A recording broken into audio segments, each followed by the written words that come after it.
वालेकुम, welcome to my new हैब। This is your teacher Sanobar और आज की वीडियो में हम अकोमोडेशन रिफ्लेक्स करेंगे। What is accommodation reflex? Accommodation क्या है?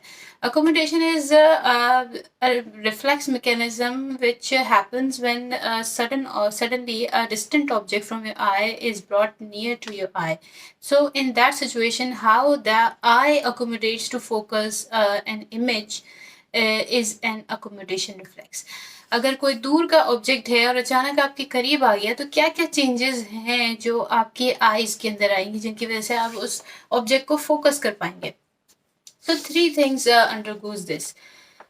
3 चीजें जो होती हैं वो है constriction of pupil. Constriction of pupil होती है, एक मसल होता है स्फिंक्टर प्यूपिली मसल, वो कॉन्ट्रैक्ट होता है तो प्यूपल कॉन्स्ट्रिक्ट होता है, जिसकी वजह से फोकस जो है वो इस इमेज के ऊपर बढ़ जाता है कि इसको कितना डीपली फोकस करना है, वो बढ़ जाता है फोकस।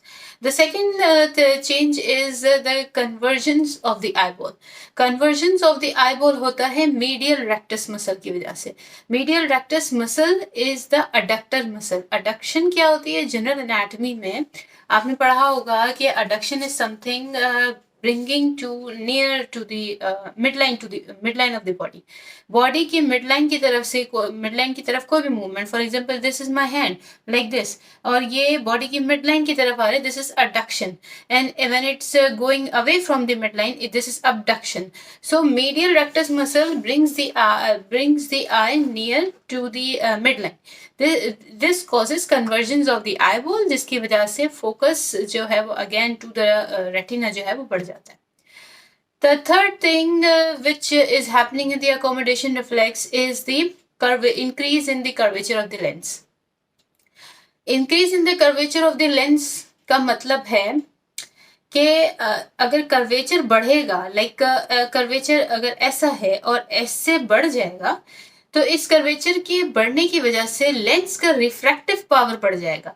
उस रिफ्रैक्टिव पावर के बढ़ने की वजह से एक ज्यादा बेहतरीन और फोकस्ड इमेज जो है वो आपके रेटिना पे फॉर्म होगी। ठीक है जी। तो इस चीज को हम अपने व्हाइट बोर्ड पे स्टडी करते हैं, क्योंकि हमने ये अकोमोडेशन रिफ्लेक्स जो है वो ऑप्टिक पाथवे के बाद ही कंटिन्यू होना है, जिस तरह से विजुअल रिफ्लेक्स था।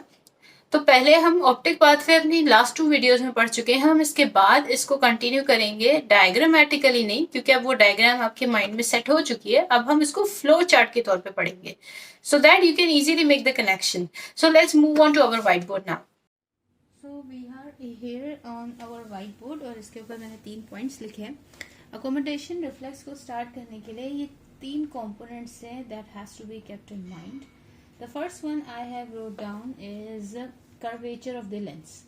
The curvature of the lens is going to increase for this reflex. It's going to increase. Curvature of the lens increase होगा तो lens का power increase होगा ताकि image जो है वो focused हो जाए। Then the second point is the conversion of the eye. The convergence of the eye will also increase, जिसकी वजह से specific जो corresponding points है retina के वहीं पर जाके image focused हो जाएगी। The third point is the constriction of the pupil. Constriction of the pupil will increase, जिसकी वजह से मतलब constrict मजीद हो जाएगा pupil, जिसकी वजह से focus बढ़ेगा। मैं इसे बुकिश टर्म्स में कहूँ तो increase depth of the focus होगा। These are the 3 C's which will happen in the accommodation reflex. Now note, अब हमारे पास एक पूरा फ्लो चार्ट बना हुआ है यहाँ पे, और इस फ्लो चार्ट के अंदर दोनों तरफ की आईज शो की गई है। एक लेफ्ट आई रीजन है और एक राइट आई रीजन है। लेफ्ट आई से लेफ्ट ऑक्सीपिटल कॉर्टेक्स तक कैसे हम पहुंचे, that we have discussed in our previous video, in previous last 2 videos.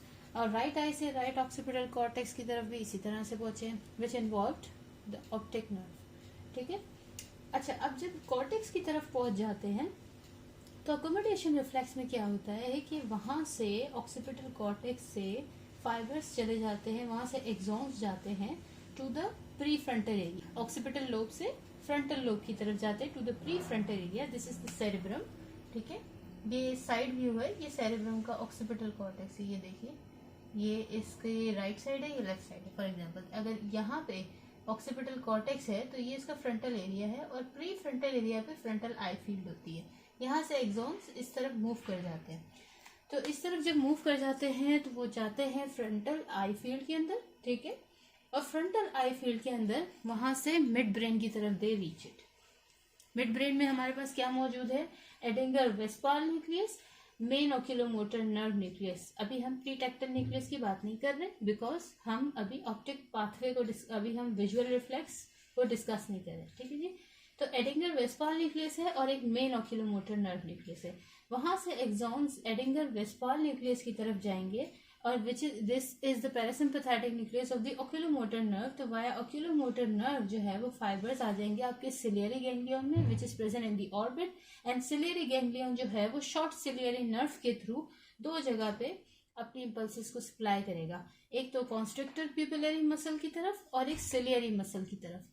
Ciliary muscle आपका करवा देगा conversion of the lens, constrictor pupillary muscle आपका करवा देगा प्यूपिलरी कॉन्स्ट्रिक्शन, ठीक है। ये दो चीजें क्लियर हो गई। अच्छा, एडिंगर वेस्पाल न्यूक्लियस की तरफ जाते हैं fibres from the frontal I field, और इसके अलावा मेन ओक्यूलोमोटर नर्व न्यूक्लियस की तरफ भी जाते हैं। ये दोनों ओक्यूलोमोटर नर्व के ही न्यूक्लियसेस हैं। जब मेन ओक्यूलोमोटर नर्व की तरफ जाते हैं तो वो, क्योंकि ओक्यूलोमोटर नर्व वहीं से निकल रही है, तो ओक्यूलोमोटर के थ्रू मीडियल रेक्टस मसल की तरफ जाएंगे। मीडियल रेक्टस मसल क्या करवाएगा? Convergence of the eye ball. Convergence of the eye ball की वजह से आई मेंशन्ड के रेटिना की तरफ फोकस बनेगा, रेटिना की तरफ डिस्टेंट फोकल एरियाज बन जाएंगे कि वहां पे इमेज अच्छी फॉर्म हो सके। यही चीज आपकी राइट आई में भी हो रही होगी।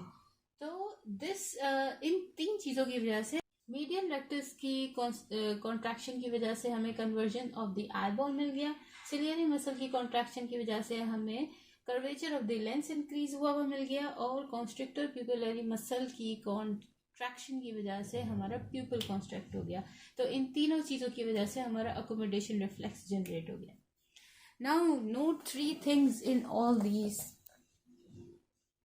नाउ अब इस पूरे अकोमोडेशन रिफ्लेक्स के अंदर हमारे पास दो क्रेनियल नर्व्स इन्वॉल्व है, ठीक है। एक ऑप्टिक नर्व हो गई और दूसरी ओक्यूलोमोटर हो गई। ऑप्टिक नर्व क्यों हो गई? क्योंकि ऑक्सीपिटल कॉर्टेक्स जो है उससे रीच करने से पहले जो पूरा ऑप्टिक पाथवे था, तो वहां पे ऑप्टिक नर्व इन्वॉल्व थी, और एक उसके बाद आ गई हमारे पास ओक्यूलोमोटर नर्व। सो अकोमोडेशन रिफ्लेक्स की इन जनरल बात करें तो ये दो क्रेनियल नर्व्स इन्वॉल्व है, ठीक है।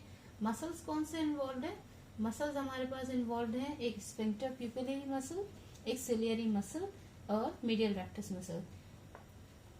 Among these two are the smooth muscles, ठीक है जी, and this one is the skeletal muscle। ये जो मीडियल रेक्टस मसल है ये मीडियली मौजूद होता है, और इसका काम है conversion of the I balls करवाना और आईज को मीडियली मूव करवाना। इसका काम मेनली है in the adduction. What is adduction? किसी चीज का मिड लाइन की तरफ मूव करना इज द अडक्शन, ठीक है। जनरल एनाटॉमी में जो टर्म्स हमने याद किए थे ये वो है।